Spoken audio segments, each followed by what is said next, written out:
Welcome to Samir Patel Public School. How are you friends? Today we see chapter 22 of the 6th class Hindi. Both कथाएं. Watch the video from start to end. If you like the video, then please like and share. बौद्ध कथाएं के बारे में हम जानेंगे। बौद्ध कथाएं के लेखक हैं ब्रिजमोहन। ठीक है, ब्रिजमोहन क्या कहते हैं जाने। ठीक है, सड़क पर एक युवक अपने रास्ते चला जा रहा था। ठीक है, अपने रास्ते चला जा रहा था। अचानक सामने से एक ट्रक बहुत ही तेज रफ्तार से आया और अपना संतुलन खोकर उसने युवक को टक्कर मार दी। ठीक, उसने युवक को टक्कर मार दी। युवक तुरंत ही उछलकर एक तरफ गिरकर बेहोश हो गया और उसके सिर से खून बहने लगा। ट्रक चालक तेजी से ट्रक लेकर भाग गया। ठीक है, जो ट्रक ड्राइवर था वह तेजी से ट्रक लेकर भाग गया। चारों ओर शोर मच गया। लोग चिल्ला रहे थे, पकड़ो पकड़ो, मारो मारो, देखो बचकर भाग न जाए। ठीक है, पकड़ो पकड़ो, मारो मारो, देखो बचकर भाग न जाए। जवान सभी की चल रही थी, लेकिन लथपथ पड़े युवक को सहायता देने कोई भी तैयार नहीं था। ठीक है, जवान तो सभी की चल रही थी, लेकिन जिस युवक को चोट लगी थी उसकी सहायता करने के लिए कोई भी तैयार नहीं था। सभी डर रहे थे कि कौन झंझट में पड़े, पुलिस चौकी पर गवाही देने कौन जाएगा, बाद में कोर्ट कचहरी भी जाना पड़ सकता है। इसलिए लोग अपनी अपनी राय देकर अपने अपने रास्ते जा रहे थे। ठीक है, इसलिए लोग अपनी अपनी राय देकर अपने अपने रास्ते जा रहे थे। एक विद्यार्थी से यह सब देखा नहीं गया। ठीक है, एक विद्यार्थी से यह सब देखा नहीं गया। वह तुरंत आगे आया और अपनी जेब से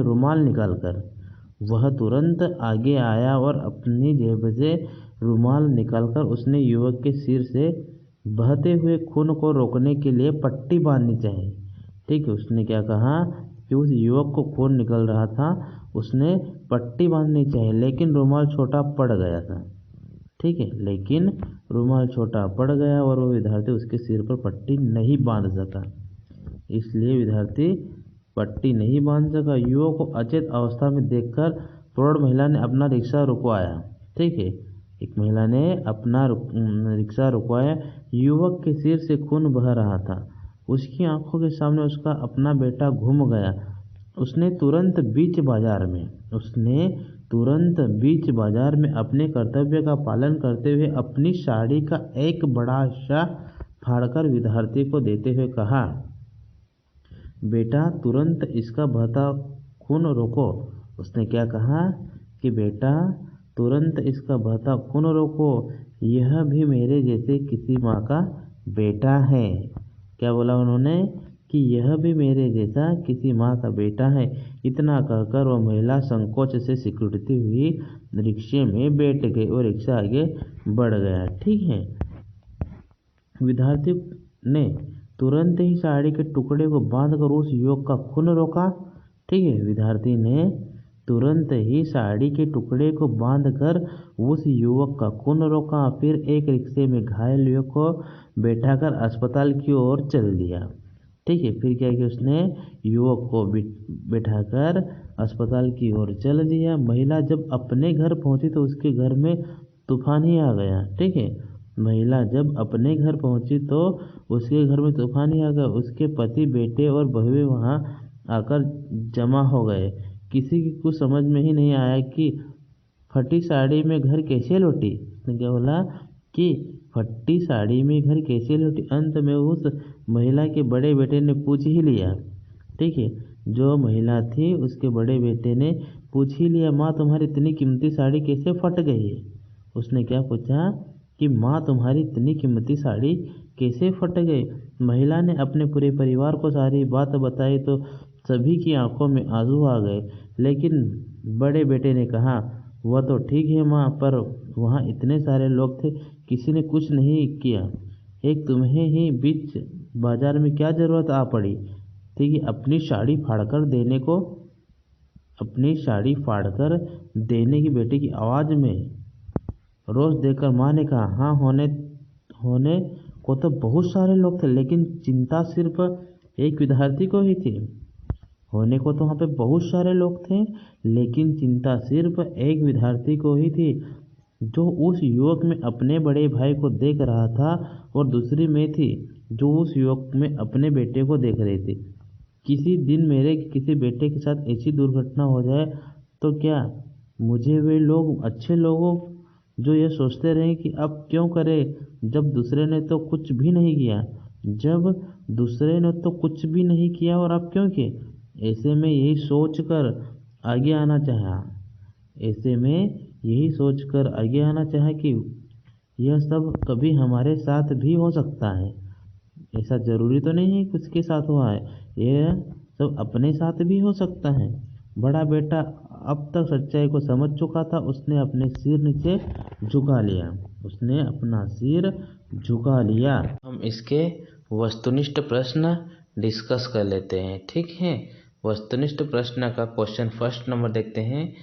सही जोड़ी बनाइए। सही जोड़ी हमें यहाँ पर मैच करना है, ठीक है। फर्स्ट नंबर पे दिया गया है ऋषि। ऋषि का राइट आंसर आ जाएगा बिरंगे, ठीक है। नेक्स्ट देखते हैं रंग। रंग का ऋषि का आ जाएगा मुनि, और रंग का आ जाएगा बिरंगे, चहल।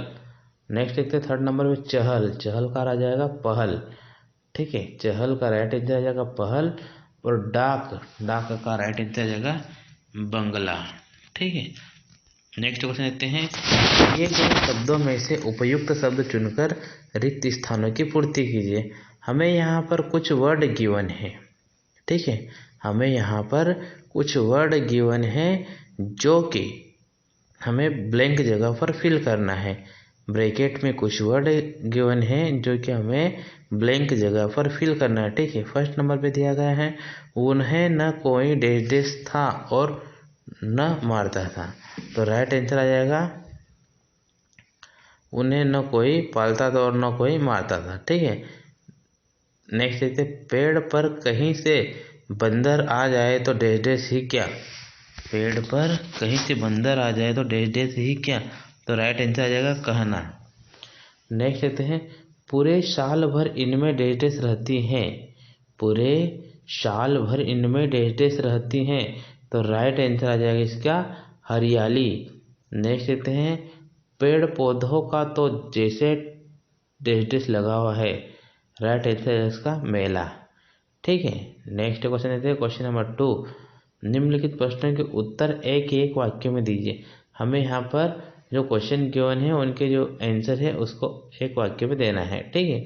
का नंबर पे दिया गया है, ऋषि मुनियों का वन्य पशुओं के साथ किस प्रकार का व्यवहार होता है। ऋषि मुनियों का वन्य पशुओं के साथ किस प्रकार का व्यवहार होता है। इसका आंसर आ जाएगा, ऋषि मुनि वन्य पशुओं को बहुत प्यार करते हैं, ठीक है। जो ऋषि मुनि होते हैं वह वन्य पशुओं को बहुत प्यार करते थे। नेक्स्ट क्वेश्चन देते हैं, कान्हा अभयारण्य में जाकर किस तरह रहते हैं। कान्हा अभयारण्य में जाकर किस तरह रहते हैं। इसका आंसर आ जाएगा, कान्हा अभयारण्य में जानवर निडर होकर रहते थे, ठीक है। जानवर निडर होकर रहते हैं। नेक्स्ट क्वेश्चन देते हैं 11 नंबर पे, धूप तेज होने पर जानवर क्या करते हैं। धूप तेज होने पर जानवर क्या करते हैं। इसका आंसर आ जाएगा, धूप तेज होने पर जानवर घने जंगल में चले जाते हैं, ठीक है। धूप तेज होने पर जानवर घने जंगल में चले जाते हैं। नेक्स्ट देखते हैं 11 नंबर पे, कान्हा अभयारण्य कहाँ पर है। कान्हा अभयारण्य कहाँ पर है। इसका आंसर आ जाएगा, कान्हा अभयारण्य जबलपुर से 160 किलोमीटर की दूरी पर है, ठीक है। नेक्स्ट क्वेश्चन देखते हैं 8 नंबर पे, कान्हा अभयारण्य में कौन कौन से पेड़ हैं। इसका आंसर आ जाएगा, कान्हा अभयारण्य में सागौन, साल, तेंदू, खेर, पलाश और हरा आदि के पेड़ हैं, ठीक है। नेक्स्ट क्वेश्चन देखते हैं, क्वेश्चन नंबर 3। निम्नलिखित प्रश्नों के उत्तर 3 से 5 वाक्यों में दीजिए। हमें यहाँ पर आंसर 3 से 5 वाक्यों में देना है, ठीक है। का नंबर पे दिया गया है, कान्हा वनस्थली का संक्षिप्त वर्णन कीजिए। हमें यहाँ पर कान्हा वनस्थली का संक्षिप्त में वर्णन करना है। ठीक है, कान्हा वनस्थली 950 वर्ग किलोमीटर तक फैली हुई है। ठीक है, कान्हा वनस्थली 950 वर्ग किलोमीटर तक फैली हुई है। यहाँ अनेक किस्म के घने घने वृक्ष घने घने वृक्ष, रंग बिरंगे फूल और बड़े बड़े घास के मैदान हैं। यहाँ सभी प्रकार के वन्य पशु स्वच्छंद विचरण करते हैं। यहाँ सभी प्रकार के वन्य पशु स्वच्छंद विचरण करते हुए मिल जाएंगे। कान्हा में अलग अलग रंग रूप के हजारों पक्षियों के झुंड है। यहाँ का मौसम सदा सुहावना रहता है। ठीक है, नेक्स्ट क्वेश्चन देखते हैं ख नंबर पे। चीतल के स्वभाव के बारे में लिखिए। इसका आंसर आ जाएगा कान्हा में 50 या उससे अधिक के झुंड में चीतल चरते या साल वृक्ष के नीचे आराम करते नजर आते हैं।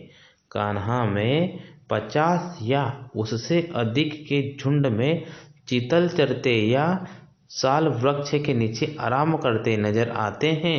धूप तेज होने पर ये घने जंगल में चले जाते हैं। शाम के समय फिर बड़ी संख्या में ये दिखाई देते हैं। ठीक है, नेक्स्ट क्वेश्चन देखते हैं। मयंक ने राष्ट्रीय उद्यान में कौन कौन से पक्षी देखे? बहुत अच्छा क्वेश्चन है, ध्यान से समझिएगा इसको। मयंक ने राष्ट्रीय उद्यान में कौन कौन से पक्षी देखे? इसका आंसर आ जाएगा मयंक ने राष्ट्रीय उद्यान में अनेक रंगों और रूपों के हजारों पक्षियों देखे। सबकी अलग बोली और अदा थी। उसने वहां पंख फैलाकर नाचता हुआ मोर देखा। इसके अलावा तीतर, बटेर, तोते, जंगली बत्तख, चकोर आदि भी देखे। ठीक है।